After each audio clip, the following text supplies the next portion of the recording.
Well, here it is, folks. The first Super Tournament of the year, 2015, the 77th Tata Steel Chess Tournament. Great action, great tournament, great world-class players. Don't miss any of the action. And here are the standings after 3 rounds in the 77th edition of Tata Steel Chess. This is the Masters section. Fabiano Caruana and Vasily Ivanchuk with 2.5. Ivanchuk's having a hell of a tournament. Caruana's still tearing up. I'm not going to be able to pronounce this name right. From Poland, Wojtaszek and Wesley So. Maxime Vachier-Lagraf with 2, and Ding from China with 2. Wesley So just recently changed his affiliation from the Philippines to the U.S., so he's under the U.S. flag now. Rajabov and Giri with 1.5. VanWely, Carlson, Aronian, and Sarek with 1. Now, when was the last time you saw a 14-player tournament of this caliber? And Magnus Carlsen and Levin Aronian are number 10 and 11 after 3 rounds. And rounding out the field, Jobava from Georgia and Hu Yifan, current women's world champion from China. It's anybody's tournament now. We'll see what Carlsen does. We'll see what Aronian does. We'll see who can make it to the top in this tough tournament. Stay tuned for all the action. Here we are, folks. Another great game from round 3 of the 77th edition of Tata Steel Chess. This is the Masters section. And another hell of a game. I'll tell you, round 3, there's blood everywhere. Vasily Ivanchuk, one of the most brilliant and interesting chess players ever to live, from Ukraine, is white. And Luc VanWely from the Netherlands is black. I met Luc once in 2010 at the World Open in Valley Forge, Pennsylvania, and got his autograph. He's a pretty cool guy. Anyway, let's get to it. Enough of my yakking. It's going to be a Sicilian. Ivanchuk is white. VanWely is black. We'll go through the first few moves here. The opening, pretty much standard stuff. Bishop d7. f4. Usual queenside castling. Advance the pawns on the king side for white. Rook c8. Pretty much all standard stuff. King to b1. I call that a grandmaster move. Whenever you castle on the queen side, you eventually move your king over one just to guard the a-pawn. Queen c7. He's getting that queen rook battery right on white's king. See how that works out for Luke. Knight to b3. Typical stuff. b5, of course. And here we go with g4. And the pawn race is on. Who's going to get there first? b4. Knight a4.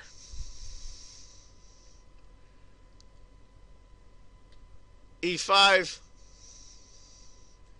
Computer likes bishop to b6 for white. I'm not so sure. But anyway, white went g5. Bishop g4, hitting the queen. Going to lose the exchange on purpose.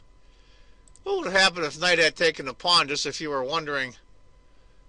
Bishop, knight checks, pawn takes, queen to b8. And white's up a piece. It's that simple. After bishop g4, he loses the exchange on purpose. Gives away a rook for free. For free. Not as good, believe it or not.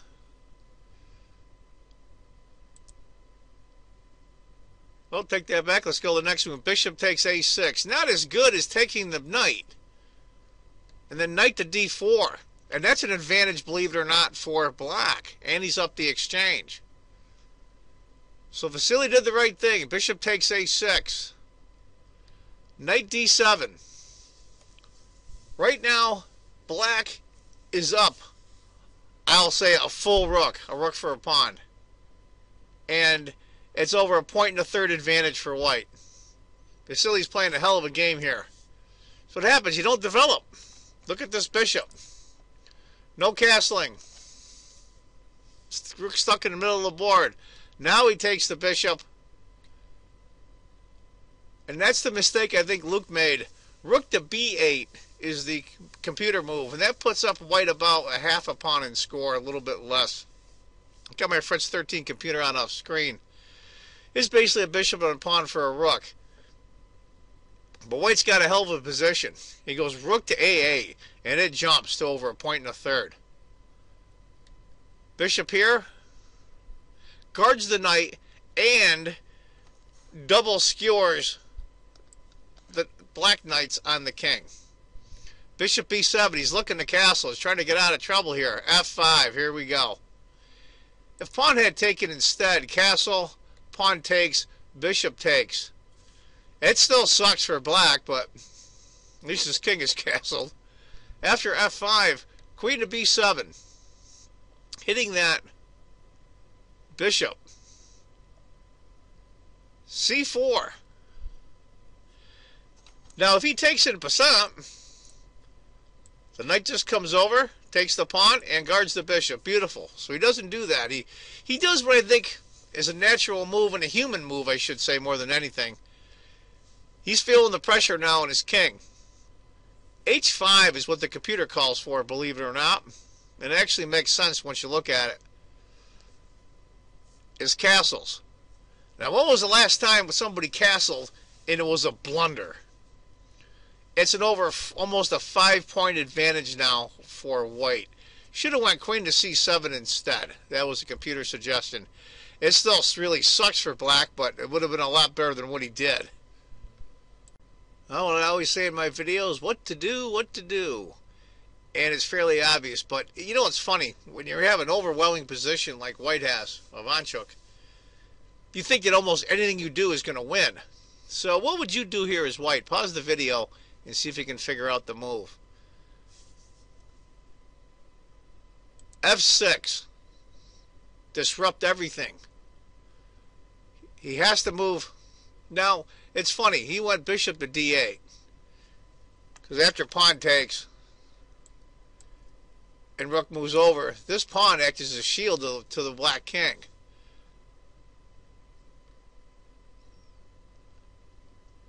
Rook takes. The pressure is on. This is almost a 6-point advantage. Moves the knight back. I mean, look at this. All of his pieces, including his queen, and all his minor pieces and rooks, are on the last 2 rows. That, folks, is cramped. It gives cramped a whole new definition.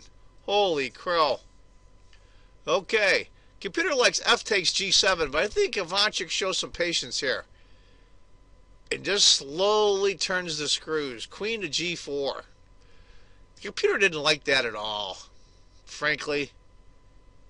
But F takes G7. King has to take. Queen to G4. I think Ivanchuk, even though he wasn't totally accurate, I mean, he's so far ahead now, I don't think it matters. G6. H4. What are you going to do? The only thing he can do, H5. Now, he hasn't blown this game. He's still almost 4 points up, but it was 6. Big deal. So it's like winning a game. So instead of winning a game by 6 points, you win by 4. Who cares? Queen to F3.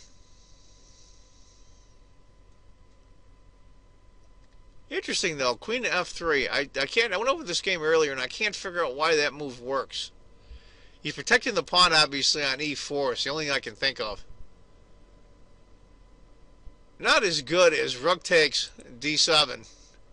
Then after knight takes, it's even again. Believe it or not.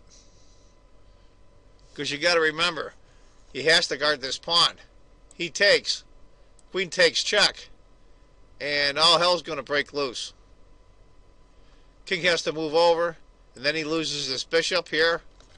So that was the correct move. Queen to F3. That's why these guys are playing in Vikings A, and I'm not. Bishop C7. Rook takes. Knight takes. Bishop takes. Now you're in one of these weird positions. We have 3 pieces for 2 rooks. Occasionally you'll see 3 pieces for a queen. That comes up every once in a while. I don't think I've ever seen 3 pieces for 2 rooks. It's a very weird circumstance. Rook A to D8. Knight. Queen A8. I mean, just look at this. It's just, they're just coming down. Queen of D1, here we go. Queen A7. I mean, what the hell's black going to do? He has no moves. This is crazy. Queen of D5. Slowly turning the screws. Rook A8. Bishop D2. Rook over. Bishop takes.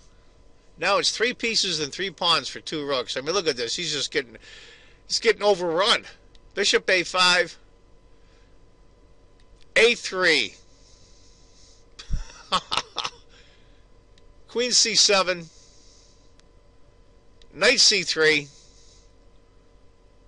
Bishop takes, pawn takes. Queen A7. He's figured, oh, I'm going to get some counterplay. Not so fast. You don't get any counterplay. Thank you very much. Rook A to C8. Knight to B5, hitting the queen.